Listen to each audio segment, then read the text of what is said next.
You've tamed the voices in your head. You've put your courage to the test. Laid all your doubts to rest. Hi everyone, and welcome from your Intuition Queen to a new episode of Intuitive Queens podcast.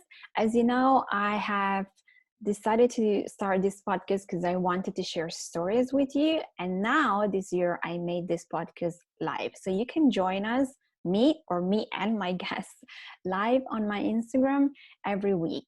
You can sign up to the newsletter so you can always be updated when the podcast comes out, what kind of guests will be on the podcast, and just to be updated about my newsletter. I don't write much, but sometimes there are things that I want you to know, and I always communicate with my community on my email list and my Facebook group first, and then everyone else, because I want to give you as much as I can. Feel free to give back to me and my guests, leaving us a review. Let me know what you think. I know you send me a lot of messages, but if you want to leave me a review on my podcast on iTunes, that will be so amazing, and I will appreciate it so much. All right, well, it's time to go and dig into the new episode. Enjoy it. Hi everyone, and welcome from your Intuition Queen to a new episode of Intuitive Queens podcast. Today, I have the pleasure to have with me Lopa Visaveliya, who is a multi-dimensional healer and a hypnotherapist. Hi, Lopa, welcome. Hi, Mara. So happy to be here. Thank you so much for being here. I love what you do. I love your energy, and I cannot wait to hear your story and to talk about a lot of things. So, as I usually do, I always ask my guests how they were connected to their intuition, if they were always connected, or how is your relationship with your intuition? Mm-hmm. So I would say that my relationship with my intuition is now in a profoundly different place than it was when I was a child. But I feel that I've always had a very strong inner voice since birth. And the story that I remember about that is when I lived in my old house until I was 5 years old, I used to have this same dream every single day. And in that dream, God would come and knock on my front door, and nobody else would wake up but me. And I would go answer the door, and he would be like, we have something to do. We have a war to fight. Like, I need your help. Will you come? Wow. And my answer was always yes. And I would run back and I would get this sword, which I still don't understand where that came from because I've never seen one, in real life, really. But I would drag it and I would go there. And this experience that I had, it stayed with me. It's still with me, and it means so much to me. And so while growing up as a child, intuition wasn't a word that I really knew, Mm-hmm. in my environment or my society. However, in my culture, my culture, like the Vedic culture, is where the chakra system comes from, like the energy body, Right. And so the ajna and the third eye, like it's known, Mm-hmm. It just may not have been a term that was used in daily conversation. Right. So while I didn't know, what I was really stepping into was a deeper divine purpose and my divine mission in this life. So during my childhood, I had this ability to really connect, but I didn't have words for it. Mm-hmm. And I thought that everybody probably can do this, Right. and but it was a very powerful experience that I really kept close to my heart. And throughout the rest of my life, like, my ability to hear the voice of truth and the divine in my heart has just grown. And Mm. so I would say that I've had a strong ability since birth, but I really expanded that through the experiences in my life. Right. Oh, I love this because I think there are so many people on the podcast that talk about feeling messages, hearing messages, seeing messages, or having vision like you did since they were younger, and struggling to get someone to understand or to be heard and understood and trusted with what they were seeing. It wasn't my experience. For me, it's always been more like feeling a lot, and I was always told that I was very sensitive. So I'm interested with you. How did you manage, and how was for you growing up? Like, did you have support somehow, or did you have to shut it down because you didn't know what was it? How you could talk about it? Yeah. So I think that in my experience, I really didn't talk about it Mm, because I didn't think that it was something. I think that I am also very highly sensitive, you know? And so I think that part of me already knew that when this experience, it's time for it to come to light, it will later. Like I wasn't seeking more information or right. knowledge or validation around it, so I really never brought it up like in my environment, you know. And so I think that when I grew up and I decided to pursue like a different avenue to my life and my life purpose and my career, that's really the first time that probably like my family or people around me, people in my community or culture, started wondering like, I wonder what's really happening here. Mm-hmm. So I would say in my childhood, I and I would say that it's because like this is the way that I saw myself. You know, I saw myself as wanting to be a really good girl. I Mm-hmm. wanted to just follow and I wanted to listen and I wanted to be really confident and self-expressed. And so I pretty much just did everything that I felt that other people would want me to do. Like Right. that was my groove, you know? And so asking myself, Lopa, what do you think is a good idea? That was not in my vocabulary. Mm, That was not yeah. in my vocabulary. It was also not taught to me. Right. Um, but this is what I do and teach now. Oh, okay. Well, so how did that change for you? When did you start to be like, I think there is something more, I actually want to do something different, and I'm gonna go maybe against what people expect of me, what people Mm, want from me, and I'm just gonna start to follow my truth. mm. So that changed around the time that I finished college and I was already working as a preschool teacher. So I worked as a preschool teacher for 10 years. And interestingly, I only worked in schools that were inspired by Reggio Emilia, which is an Italian Mm-hmm. teaching philosophy, which I am in love with. And so you know, in that philosophy, we believe that there's three teachers in the room: the child, the teacher, and the environment. So it was all about creating a powerful natural dynamic and allowing the child to be the protagonist, to take Right. the lead, you know. And so conversations and viewpoints were allowed to confronto, you know, like kind of confront Mm-hmm. each other. And it's very much unlike what you see in general society, where everybody is asked to do the same things and do this math problem in the same way. Right. In Reggio Emilia, it's like, no, you want to create a tree from clay. How do you do that? And another child does it differently. Another child is drawing. Another child is singing about it. Another child is nonverbal and loves the trees and hugs them, you know? So like this entry into early childhood education is sort of what started expanding and making space for intuition, that Mm-hmm. every single person has a different and very wise perspective of the world. And Right. it is our job as people who are already here in the world to make space for that and learn from each other, right? So this is where that sort of started shifting. And Mm. then as I was, you know, like kind of basically at the height of my career as a early childhood educator, I felt like I had more inside of me that I wanted to Mm. express, you know, like it was so easy for me. Like what I did was so easy for me and so Yeah. loving, and I adored every second of it.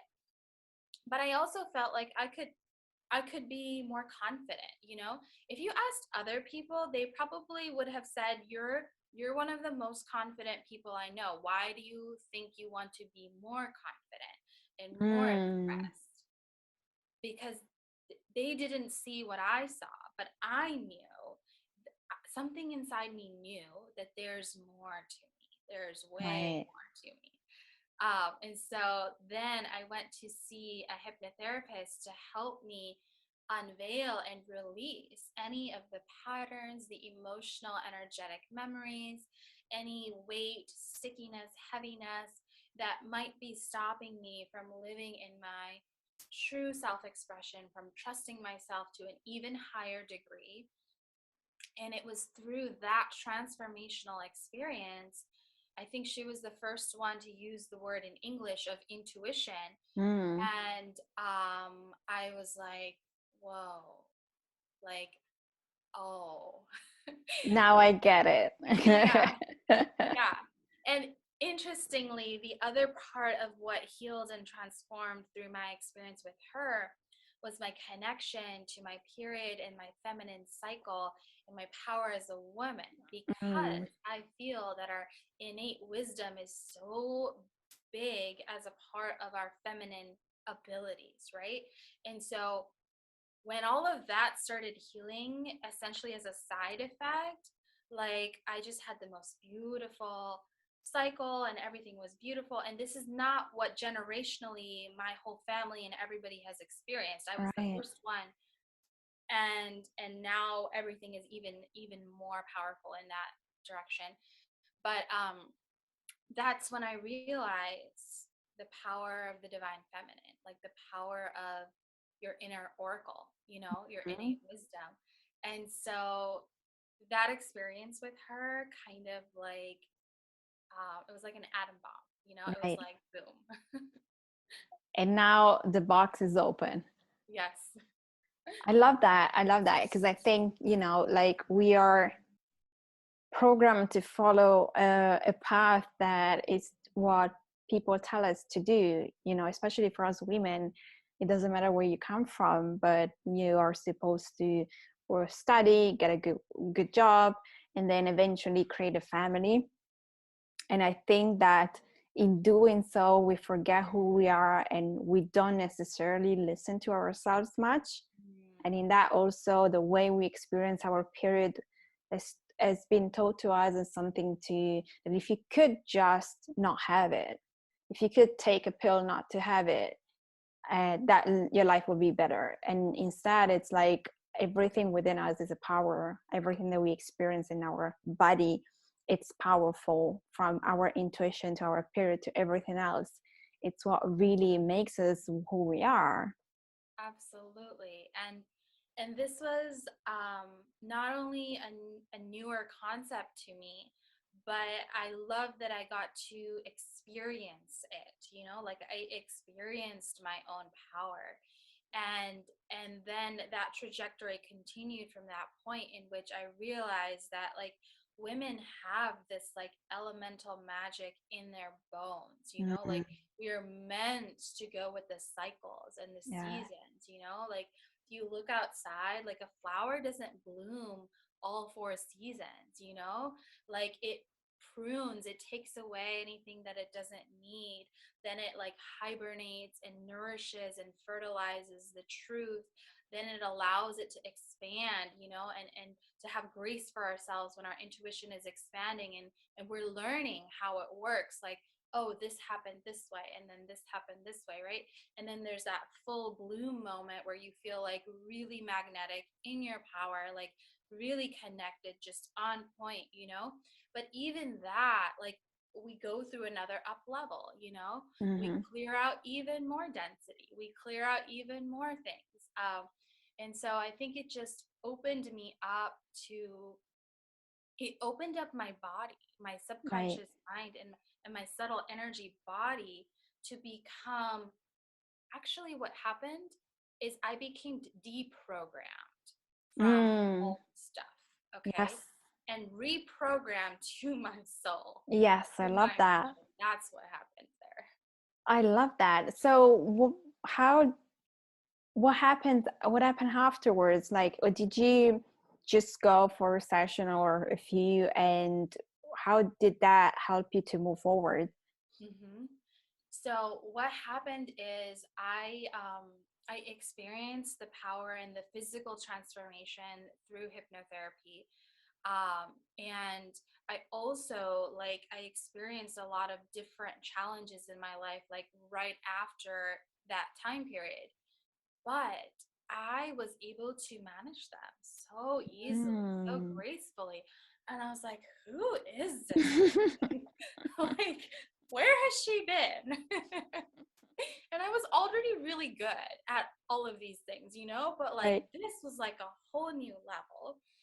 And so here I am, you know, like a really powerful early childhood educator, you know, like loving what I do, enjoying it, really, really really talented at molding the subconscious mind, because Mm-hmm. children are in their subconscious mind from 0 to 8 or 13. So I really have spent 10 years before my next career in molding and Mm-hmm. interacting with the subconscious mind and knowing how it works and how it is best nurtured.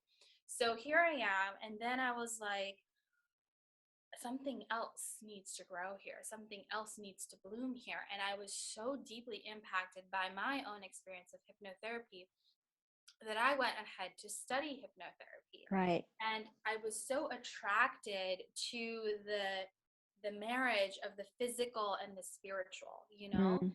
that hypnotherapy that I practice and that I use with my clients is very detailed in terms of like it impacts the neurochemical systems of your body. It impacts your homeostasis. It rewrites your instincts so that you can be in rest and digest and not in stress, you know? Right. It turns your immune system on. It reactivates parts of your body and parts of your being that maybe are stuck in a vibration that is out of alignment with your soul frequency, and now you're experiencing that as dis-ease, you know. Mm. And so all of these things are very based in the physical body and the science of it, the Right. NLP, the breath work, that all is combined in the work I do. But there's the angels that come in, there's the Mm. ancestors that you talk to, there's your spirit babies that you connect with, there's healing and love and forgiveness, you know, in relationships with people that are alive today and those who have passed, those you've never met, you know. And so there is this metaphysical, divine, powerful consciousness that also runs through this. And so I went to learn the hypnotherapy portion of it. And then I discovered that that divine consciousness, super conscious mind also runs through me, and that I have an innate ability to invite that frequency in and create a pure space where it can be grounded. So essentially, what happened is I went to experience hypnotherapy and I became a hypnotherapist. Right. I love that. I love that. Yeah, and it was just like it just followed kind of the path from there, you know, like just like every leaf and plant that came, I just followed it. I truly, when I went to study hypnotherapy and all of these techniques, I thought I was just going to experience my soul and to learn and Mm. to be enriched, you know, because meditation and spirituality, like this has been part of my environment and childhood and culture from the beginning, you know, Right. like I believe in uh, the unseen and trusting yourself and Mm. the power of positive intentions and prayer, right? Right. So I thought I was just going to have this beautiful experience, but when I came back, I was like, well, now I need an office, you know? And these are the colors I want the office in, and this is what it's gonna look like outside my window. Like all of these very particular things, you know? And I feel like if it had been, well, you know, I don't want to speak for someone else, but like it was very interesting the way that I followed my intuition and my inner guidance and call to a T. Like, you know, Mm. like I am looking at a forest outside of my like window. And that's Right. what I had imagined. Beautiful. Yeah. And so I just followed kind of the footsteps to land where I am. I love that you said earlier that in your culture there is a trust to the unknown, because I Mhm. feel that it's such a crucial and important thing for us to learn, because I feel that we have learned to always know what's the next step, Mm. always want to know, and always want to have life to pan out as we expect it to, as we planned. You know, we have a goal, so we're gonna take those steps and do this and talk to that person, and this is what is gonna happen. Which it's true to a point, but then life is also unpredictable. And as you said earlier, we have a path, and if we follow the messages we receive, then yes, things will come through maybe as they are supposed to. But if not, we might get diverted somewhere else, and that's where maybe people start to panic because, oh, this was not meant to happen. Or, you know, you feel fearful or frustrated because it's a struggle for you to see ahead and to understand what's going to happen next. And I think it's so beautiful that you said that you believe into the unknown, because it really is something we really should be relaxed about and trust, and allow ourselves to trust our intuition, ourselves more. Yeah, absolutely. I think that there is a huge power in that. We're on a planet in the middle of space, you know? Like why do we know exactly that a day is 24 hours? Why? Why is it 24 hours? You know, like why doesn't the earth just go right into the sun? I have no idea. Right. I literally have no idea. So people often say or think it's so hard to trust the unknown. It's so hard to trust the unseen. It's hard to have faith, but you're already having faith. You know, like you already know that the sun is going to rise, you know? Yeah. You have faith in that. You set your time and your watch by that, is how much faith you have in that, right? And so this is something that has been taught to me by like my guides and mentors, also in the physical realm in this life, you know. But I guess what I wanted to say is from the present moment is where we can build that trust. And so I think what happens if someone is trying to look into the future and predict what's going to happen next, it's actually a form of control. It's like, I'll trust Right. myself now if I know exactly what's going to happen next Yes. and how it's going to happen, and you can guarantee XYZ. But that is literally not how self-trust works. Yeah. That all is not available. You get to trust in the present moment. And when you step forward with that amount of self-trust in your frequency, then yeah, when your foot steps forward, it's sort of like I feel the universe like rising to greet me, you know, like I feel like it's always coming toward us, you know. Yeah. The more self-trust and the more self-love and honoring of our own soul that we do. Yeah, I love that. I think you explain it very beautifully, and we get stuck into the things has to happen, and that's when you don't trust yourself. As you said, like you need to control things, and that's when fear starts to come up, frustration starts to come up, and then that's when your intuition cannot communicate with you because you won't listen. Yeah. Yeah, because and there's also something very physical about that. Like when we're afraid of what's next or what's going to happen, our body is stressed. Yeah. Okay? And we literally cannot connect to our divine voice and intuition, right? And so it's really important to release the fear or have tools around it or release the stress so that you can have a pure channel. It's only if you have a pure channel that the divine cosmic wisdom can come through. If we're holding so much fear and resistance and control and stress in our field, it literally can't make it through. You know, it's like very physical. Yes, completely. I agree. Like when you're stressed out because you're afraid of what to do next, whatever your situation, then your nervous system goes in flight or fight, and then it goes into freeze mode, and that's when you're not able to see through, because there is always something happening. But when you're constricted, then that you can't see it because you're stuck in that moment. So how would you, if you have someone coming to you in that situation, how would you help them? So depending on like the level of work we're doing, the way that I teach and have experiences with like my soul sisters and clients is through experiencing that frequency state, you know. Mm.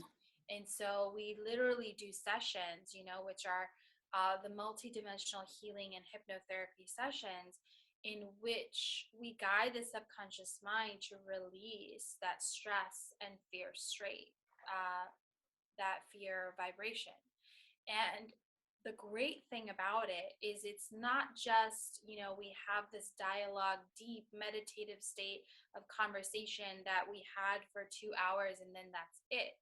What's actually happening there through the breath work and the breath going in through your nose and out through your mouth and different types of breath that I use to anchor different things is your subconscious and your instincts are shifting. And Mm. so instead of being at ease and being in fear, because many of us or many people before, they are used to being in fear more of the time. So Right. that Yeah. actually feels more comfortable. Yeah. So using the session, we first of all, we give the body and soul and mind an experience of what it feels like to be in a completely relaxed, in tune state. But at Mm-hmm. the same time, what we're doing is teaching your subconscious mind to be in this state more of the time, even when you're not thinking about it. Right. So that single session like acts as a shock wave that reprograms your instincts. And then what they do is they listen to this shorter audio that I make from the end of the session.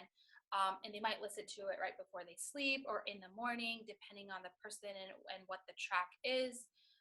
And typically they're doing more than one session with me. So they'll have a whole series of tracks that they listen to on repeat while they're sleeping. And Right. so we have 80,000 thoughts a day, and 40,000 of them are while we're sleeping.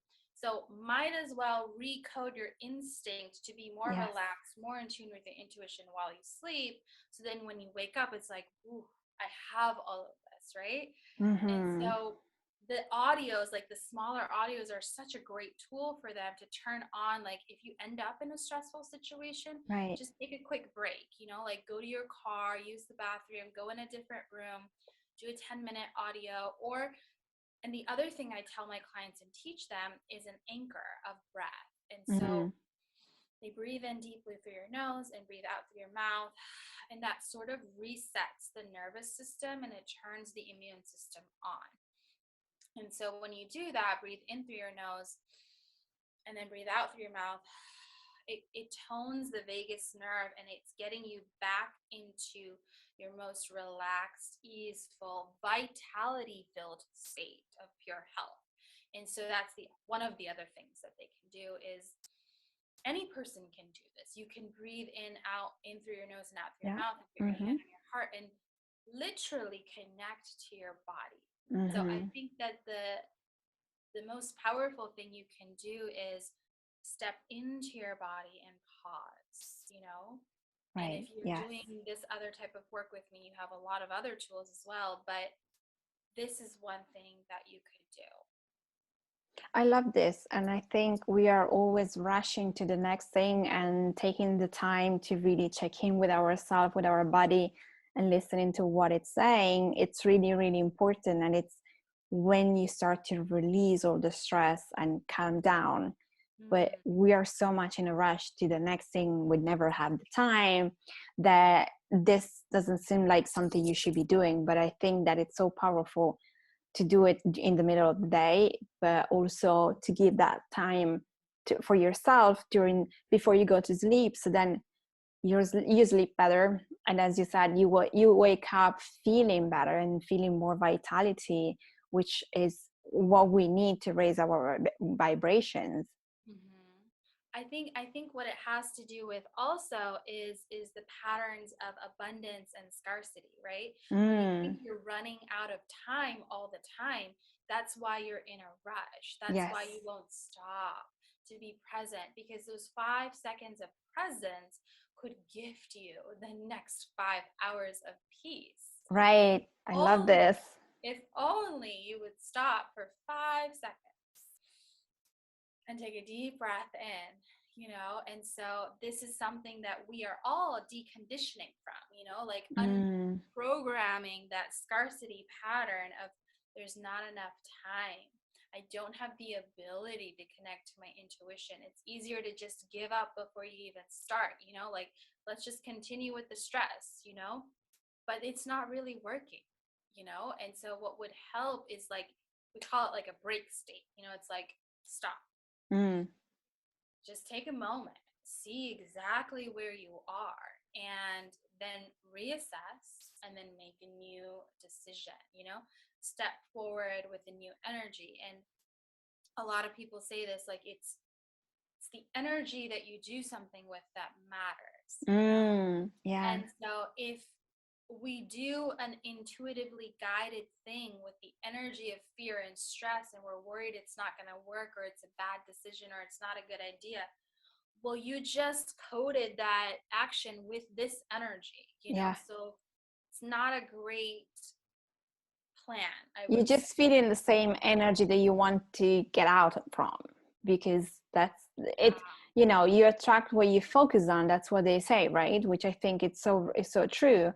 If you keep thinking that you don't have enough and you won't be able to make money or whatever, you're just not able to see the possibilities, because you're too stuck in your mind to really see that maybe, yes, that's the way you normally make money. But if you stop, as you said, and you breathe and you relax, maybe you see other possibilities that are right in front of you that you haven't seen before, because you're just stuck into this fearful mode, which doesn't allow you to see any further. Absolutely. I think it's so true that when we're in the present moment, we become open to infinite possibilities. And when we're anywhere other than the present moment, we're worrying about the future or regretting the past. We're not in the present moment.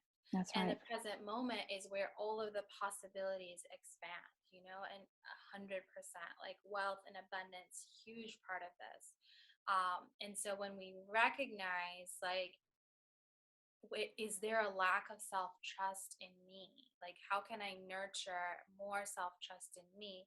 Because, like, what you appreciate, what you practice, what you be appreciates, like, it increases. And so in order for us to stay more in the present moment, more in self-trust, we just literally get to practice it more, for more breaths of the day, for more moments of the day. And we appreciate and enjoy those moments of flow. And I truly believe that the other experiences that we have throughout the day serve us because they show the contrast, Right. And it's like, oh, so this felt like this and this felt like this, and what do I choose? Yeah. Another thing I like to do is having Post-its or little note cards around the house or in particular places that remind me of my truth and what I choose to activate my intuition and inner guidance. I love And this. so they're like a little note from me to remind me, like, it's safe to trust myself. It's safe to be who I am. I was born to do this work, and it is desired and it is wanted, and I'm exactly in the right place at the right time.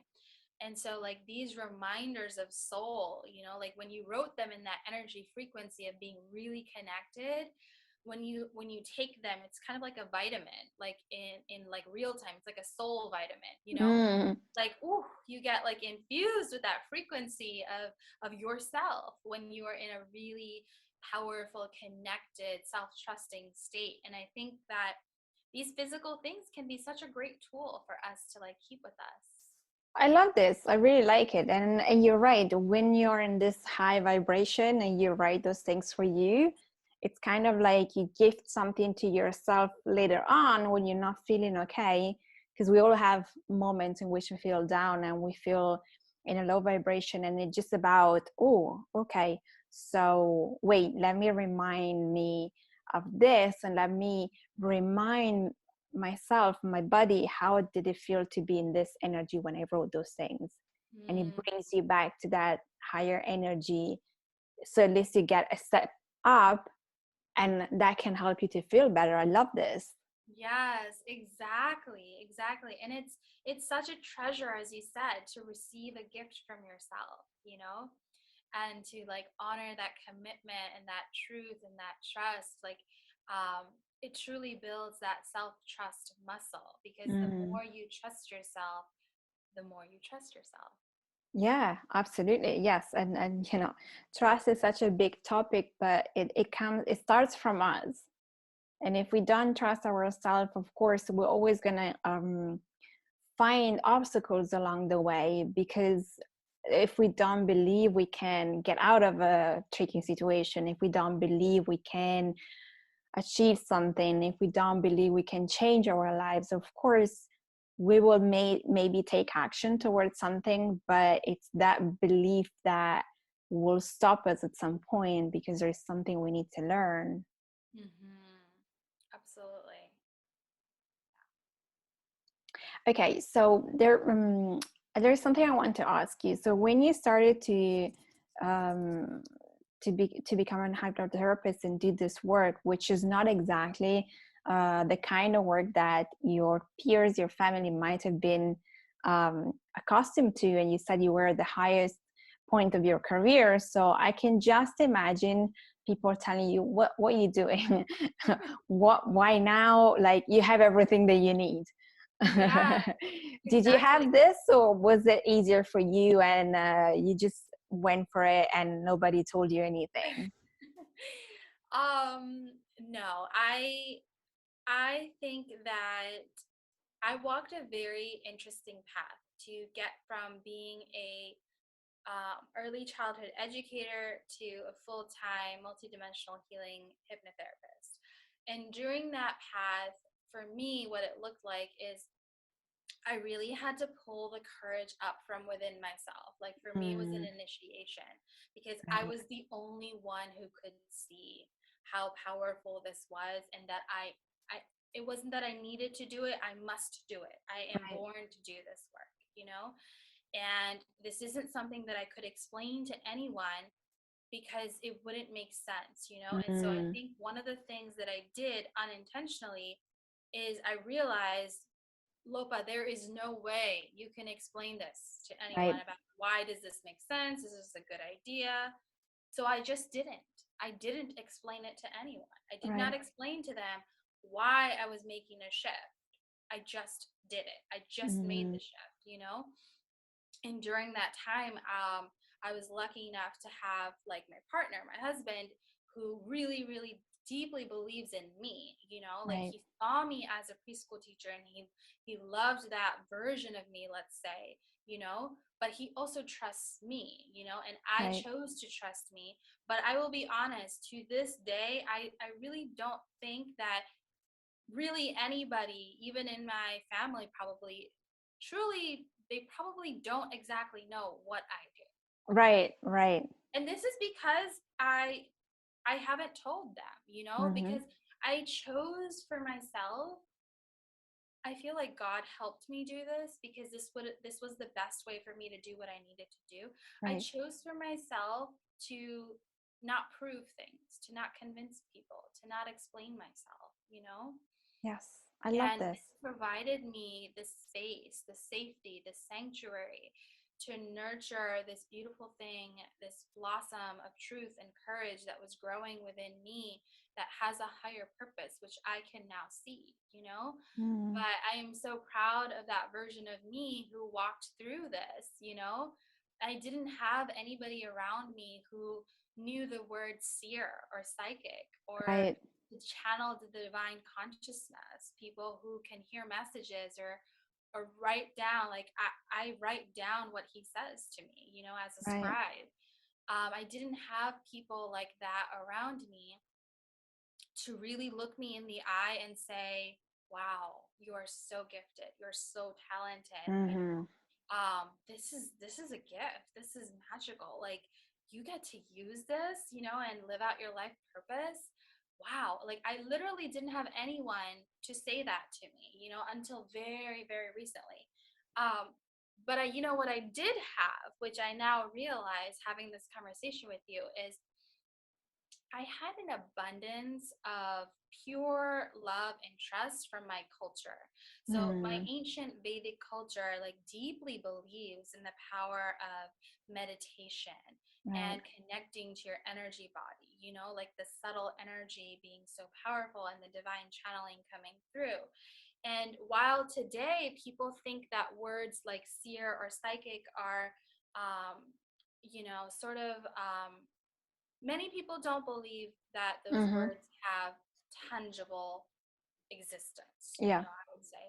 Um, but for me, I remembered this example of like in our Vedic history, some of our most beautiful, all of our scriptures are actually written through channeling. So they receive the guidance of ascended masters or God, and then they write it out, Right. right? And that's where the scriptures came from. And so this is very common. It's known that it doesn't belong to anyone, it came through. This is Mm-hmm. divine wisdom, or the voice of God. And so there's this one example of Vedavyas, who I've actually been to this place in India where he sat inside his cave and he's in deep meditation.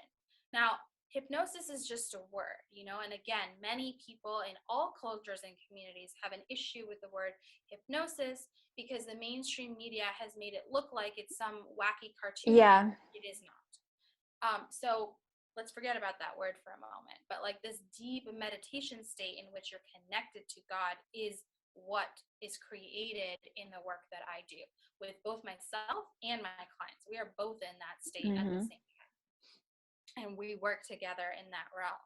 So, anyways, Vedvyas, who wrote so many of these scriptures, he is channeling them. And there in our history, there's the story that explains how he did that.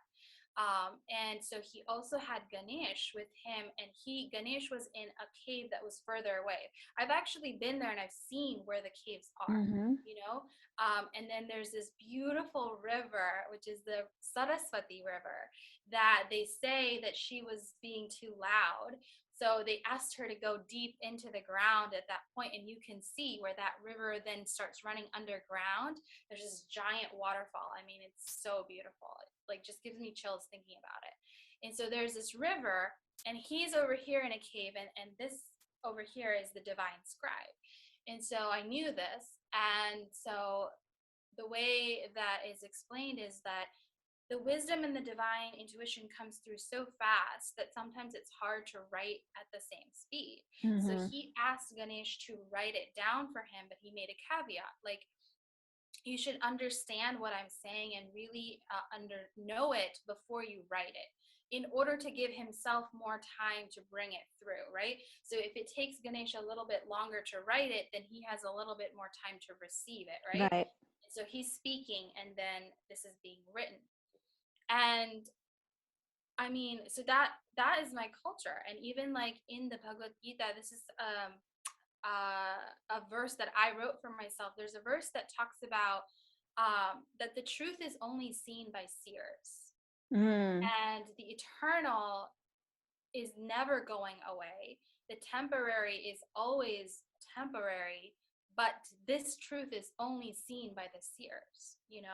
So only the seers can see through to the truth of your soul and Right. the fact that you are infinite existence. So I guess what I'm wanting to explain is what I do in these concepts are not new to my Mm-hmm. culture. It's Right. the language and the terminology that is somewhat like enmeshed in other conditioning. So this story of how Vedvyas wrote these scriptures and all of our past rishis and ancestors have written them this is how they do it. Yeah. And so remembering this story, like I went back to one of my most memorable hypnotherapy experiences. The same thing was happening for me. Like I was Right. having so much wisdom and specific words and sentences come through, and my hypnotherapist was just like writing away. And I was like, thank you for writing that. That was so good, and I want to remember it. Yeah. But anyways, I made the connection that this is how it works and this is how it goes.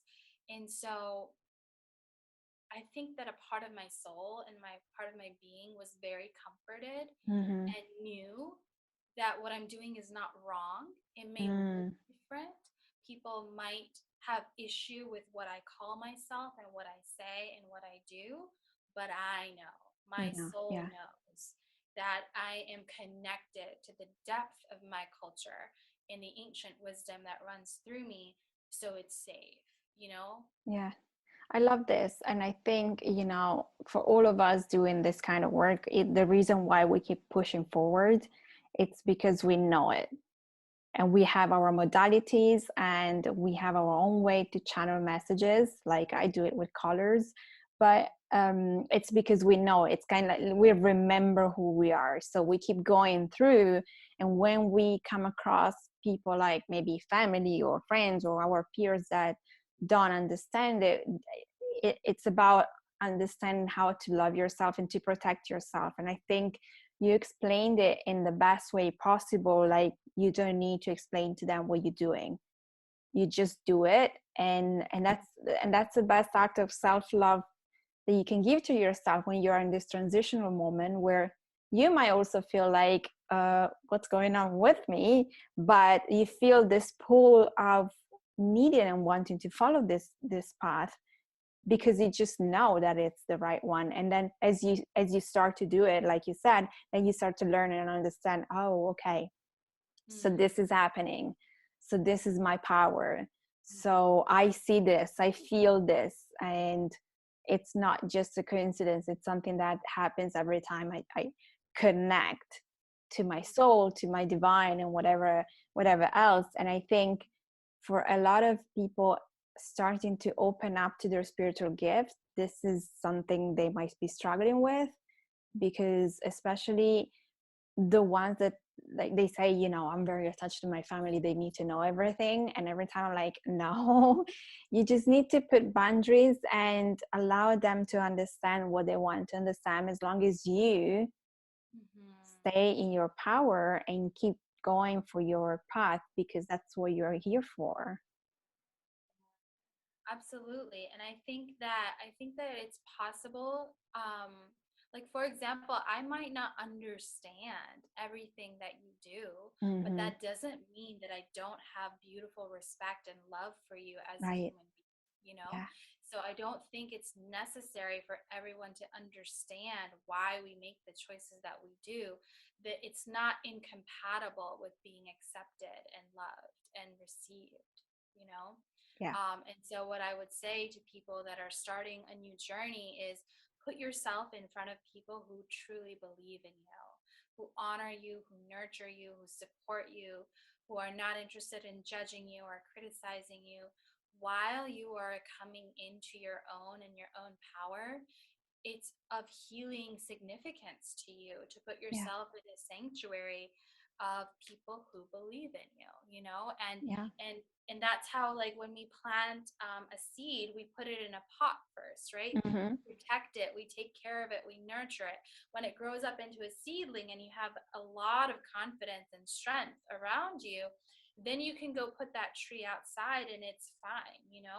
And so then you might come to a place where you feel really confident about your skills and you want to share, or there is a dialogue, and in that place also, I would say, share your wins.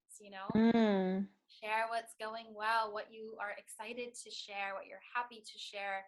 It's not required to share all of the things, every last detail, because it's just really not required in Yes. life. Yes. And it can be emotionally draining, and you might meet people trying to put you down, which it happens.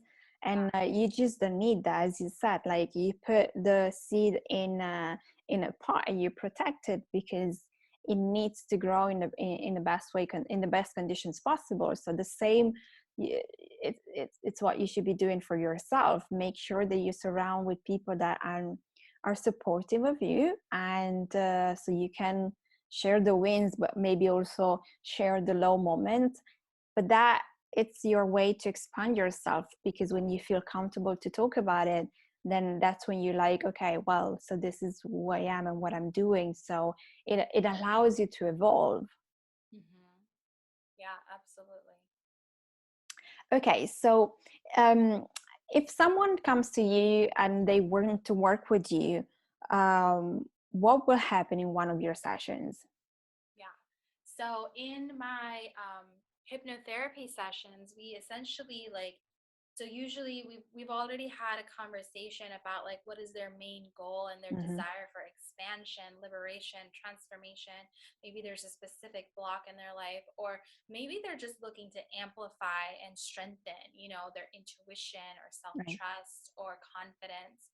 So anyways, we have the goal, and so in a session, like there isn't much talking, maybe like 10 to 15 minutes maximum, because the work is done in the subconscious, and Right. then when we have that dialogue there. So essentially, you just come, and then, and all of my sessions are Zoom sessions, so I can work with anyone around the world.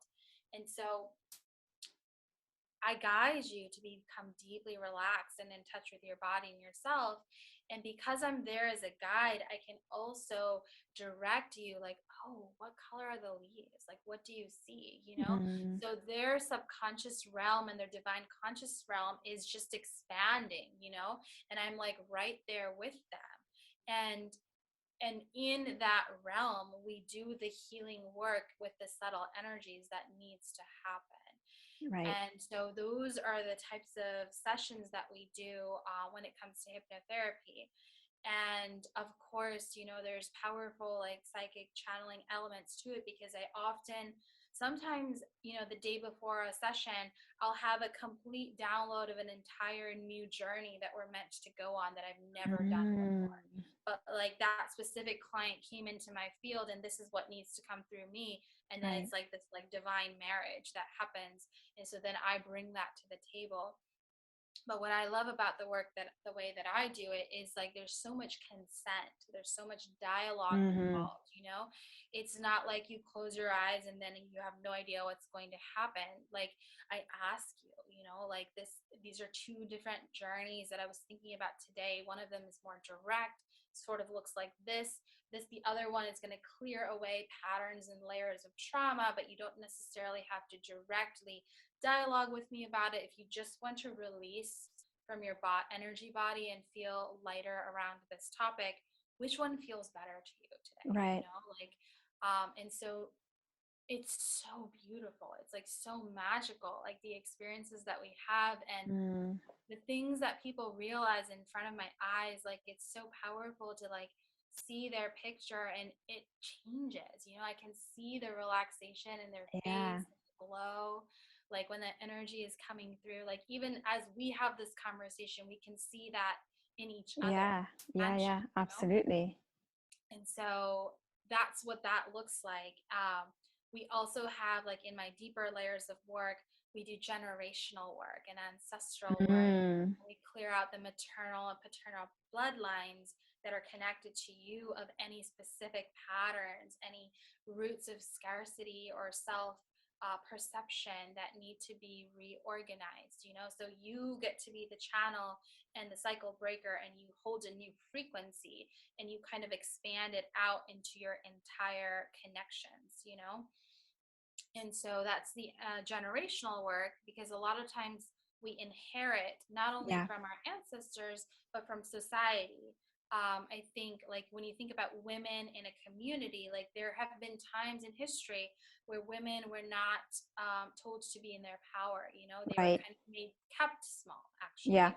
And they were persecuted for their gifts, for their Mm-hmm. herbalism, for their magic, for their intuition, for their Yeah. divine feminine mystery. Just like Yeah. a woman can give birth to life, like, wow, that is powerful. And so clearing the fear, the shame, the visibility blocks, a lot of that can have to do with generational things. And then the other thing that I do in my hypnotherapy work is past life work. And Mm, it's one of my most favorite things that I do. And so, the way that I look at it and the way that I feel is best is to do any type of this work where you're clearing things from the past. It must be done from the present moment. You're making a choice in the present moment. We're not going over there to entertain drama or to just see what's there. We're only going there with an intention of completion and healing, mm, transformation. And Right. so past life work is not just fun and games like, ooh, this is fun. It is fun. It is Mm. so fun. But we're going there for a purpose. And so Yeah. I like to do 2 specific sessions with my clients. The first one is to go back to a past life, which is a source of your biggest block in this life, you know? Yes. You heal that entire lifetime, and then you bring that energy vibration back and anchor it into your soul and your heart. And the other one is to go into um, the life that is the source of your greatest gift that would be most Mm. helpful to you in this life. So you go back and you experience it, you know, like maybe you're a warrior queen, an archer, you know, a powerful divine feminine oracle, you know, Yeah. you bring that back and you amplify it into your energy in the now. And it's like it becomes so powerful to pair these two together, you know. My work is essentially like a giant amplified accelerated death and rebirth cycles. It spirals, like you release one identity, you become the next one. Mm. It's that you become the next one, you know, like it continues. It's a spiral effect. People come back to me years after they've Yeah. worked with me, and they're still expanding Yeah. on the set points that we put in together. Yeah, I loved it. I love those kind of work. And yeah, and you know, everything is in our energy field and it comes through whenever we do this work. So if it needs to be seen and worked on, it will come through. It happens to me when I do color readings. Um, it comes through because it's there. And I like that you touch upon this because I think that there are too many people wanting to work on the mindset, Hmm. getting that there is emotional and energy healing that needs to happen in order to really move forward and expand properly, because whatever happened in your past life or whatever is the energy of your ancestor line, it's still working in your present right now. So yes, maybe you have had bad experiences, maybe in your romantic relationships or maybe with money or whatever. We all had that, but I feel that yes, working on the mindset, it's something that needs to be done, because if you have a lack mindset, it comes maybe from your experiences of this life, but there is so much that is coming through from either your ancestral line or your past lives that are still lingering around, and this is the reason why you keep finding the same obstacles over and over again, and you know, you cannot be abundant in the way that you wish. Or you see other people doing so much and making so much money, finding the love of their lives, then you do the same thing and nothing happens. It's Mhm. because those energies are still working with you, and it's time for you to let them go. Mhm.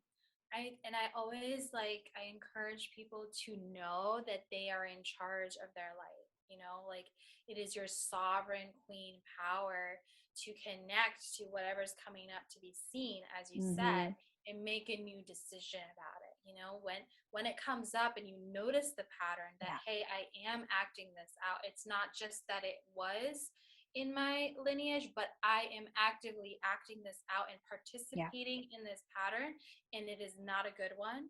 This is the moment where you get to look that in the eye and face it and shatter that paradigm, you know, like you just completely destroy it and you create a new energy in its place and you plant those seeds, you know. Yeah. And so then that like level and layer of expansion, it actually impacts your entire lineage and anybody who's alive right now, Yeah. including in your family. But there's always sovereign choice. So if a person is not ready to Mm-hmm. receive the positive benefits of what one person in their family has already healed and transformed, they will not receive it because free will is the highest power. But I totally agree. And I think that's what makes this work so unique and multidimensional exactly is your energy body, your mind, your physical body, your emotional energy, and literally your energetic subtle Yeah. body, you know, which Yeah. what some people call your light body. So it's with these 5 layers that I actually work, you know, and that's why the impact is so potent and it's so important. because as you say, like so many of us, and even like it's just very natural to be in our head and very Mm-hmm. cerebral and conscious mind. And I believe that the conscious mind is so necessary because you make decisions. You Yeah. decide which direction you're going to go. You know, to me, it's like putting the arrow on the string. That's the conscious mind. It's the decision. Right. This is the direction I'm going. This is what I'm doing. I decide. But it's everything else that makes the Yeah. arrow hit the target. Okay. You can't just put an arrow on a string and it's going to hit the target. Yeah. You need the stance, you need the confidence, you need the ability, you need all of your muscle memory all at the same time. Yeah. You know, you need to believe in yourself.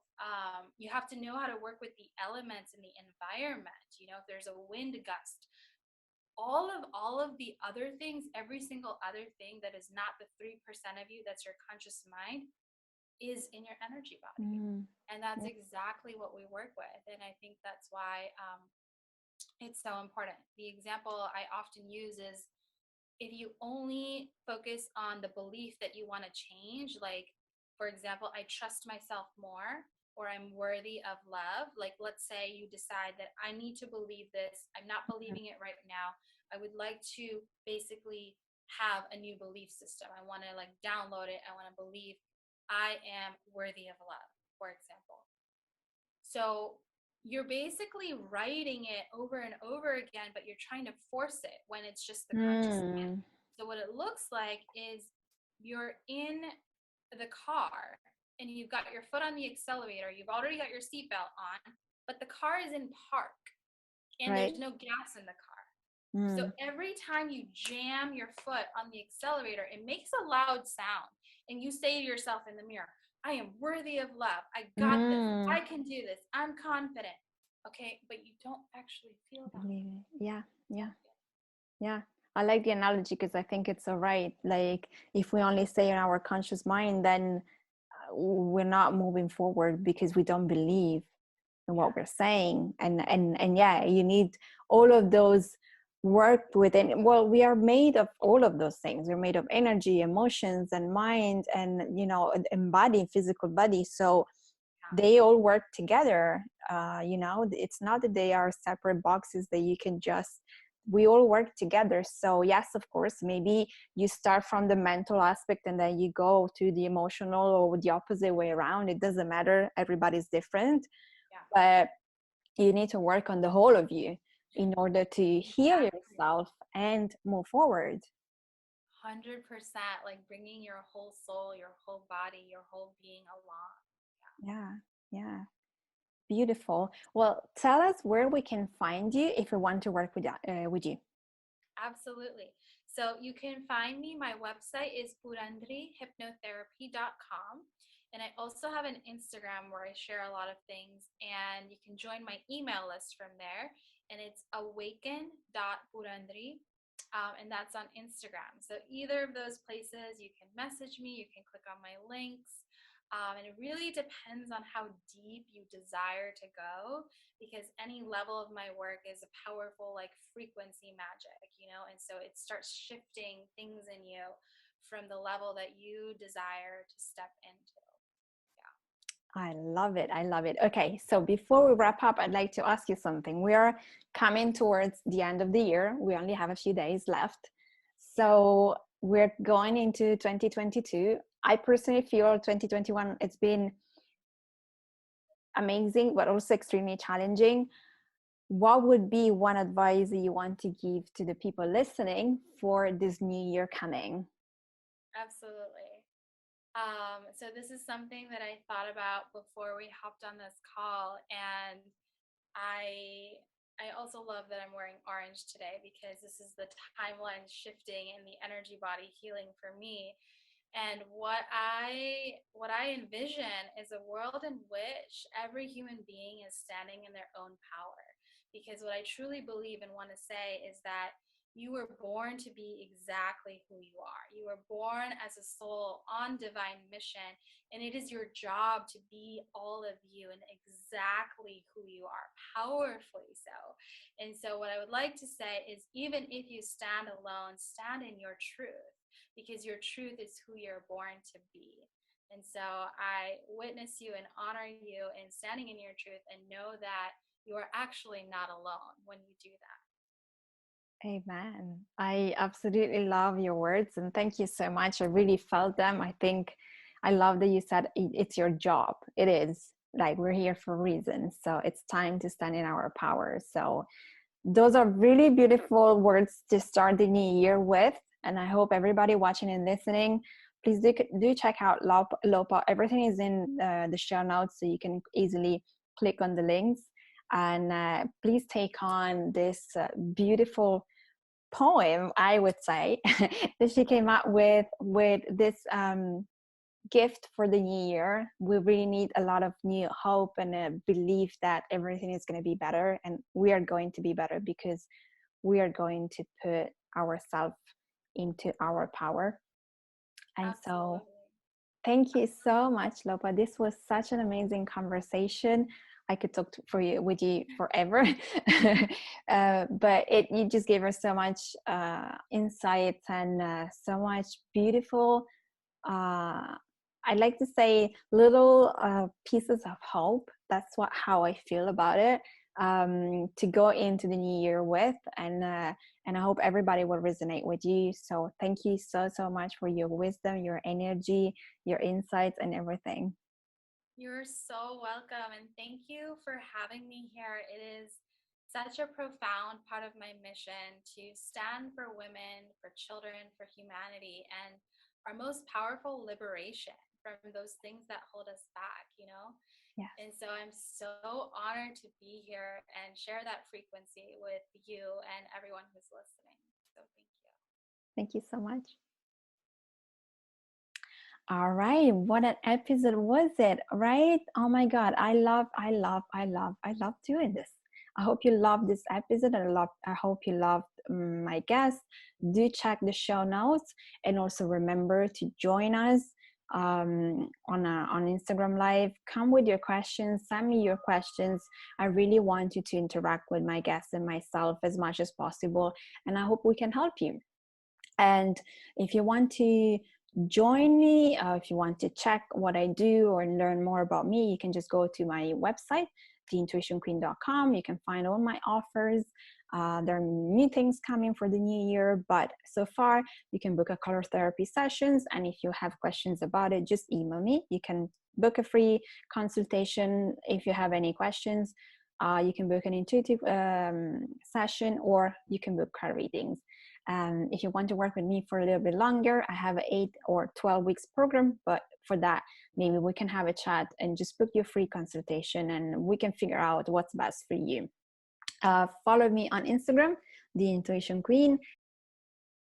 Join my Facebook group. It's a small but growing community where I share a lot more things about card therapy, intuition. I do card pulls, webinar when the new moon, full moon, whatever energy is around us, and different topics depending on what's going on and what happens when I have clients. I always share things that are important for you to know.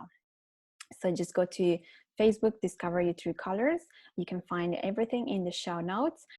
And if you like this episode, feel free to leave a review. It's always so nice to be appreciated. And that's all for today. See you next week. Your heart is full and wanting more.